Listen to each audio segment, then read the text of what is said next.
गोष्ट तुम्ही कायम लक्षामध्ये ठेवा।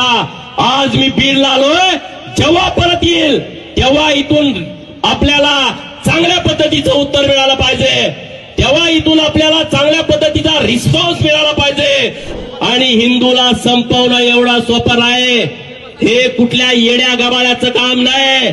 अहिल्यादेवींपेक्षा कोणी श्रेष्ठ आपल्याला आहे का?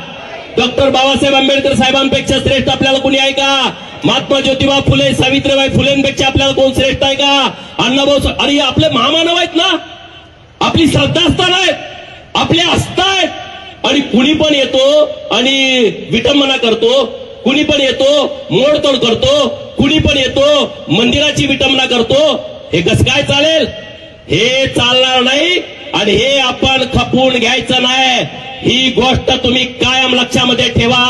आज मी बीडला आलोय, जेव्हा परत येईल तेव्हा इथून आपल्याला चांगल्या पद्धतीचं उत्तर मिळालं पाहिजे, तेव्हा इथून आपल्याला चांगल्या पद्धतीचा रिस्पॉन्स मिळाला पाहिजे। ही भूमिका तुमची आणि आमची सगळ्यांची असली पाहिजे, हे मी तुम्हाला कळकळीनं सांगतो, हे मी तुम्हाला हात जोडून सांगतो। आणि हिंदूला संपवणं एवढा सोपं नाही, हे कुठल्या येड्या गबाळ्याचं काम नाही। हे मोगलांच्या पासून औरंगजेब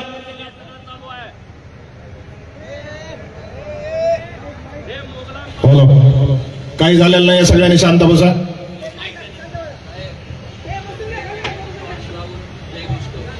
बघा, हे अनेक वर्षांपासून सुरू आहे आणि त्यामुळं हिंदू धर्मावरती आक्रमण करण्याचा अनेक कुप्रवृत्तीनं प्रयत्न केला, परंतु ते कुणाला जमलं नाही।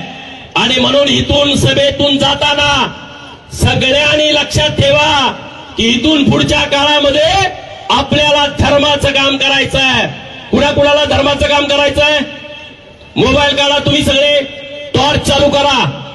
कुणाकुणाला धर्मासाठी काम करायचं आहे, धर्माच्या रक्षणासाठी काम करायचं आहे? पत्रकार मित्रांना माझी विनंती आहे, हे सगळे आमचे बीड जिल्ह्यातल्या पोरांना धर्मरक्षक व्हायचं आहे, धर्माचं काम करायचं आहे। धर्मावरती जर कोणी वाकडी नजर केली तर त्याच्या विरोधामध्ये भूमिका घ्यायची आहे। छत्रपती शिवाजी महाराज की, छत्रपती शिवाजी महाराज की, धर्मवीर छत्रपती संभाजी महाराज की, पुण्यश्लोक अहिल्यादेवी होळकरांचा, महामानव डॉक्टर बाबासाहेब आंबेडकरांचा। जय हिंद, जय हिंद, जय श्रीराम, जय श्रीराम, जय श्रीराम। धन्यवाद, धन्यवाद।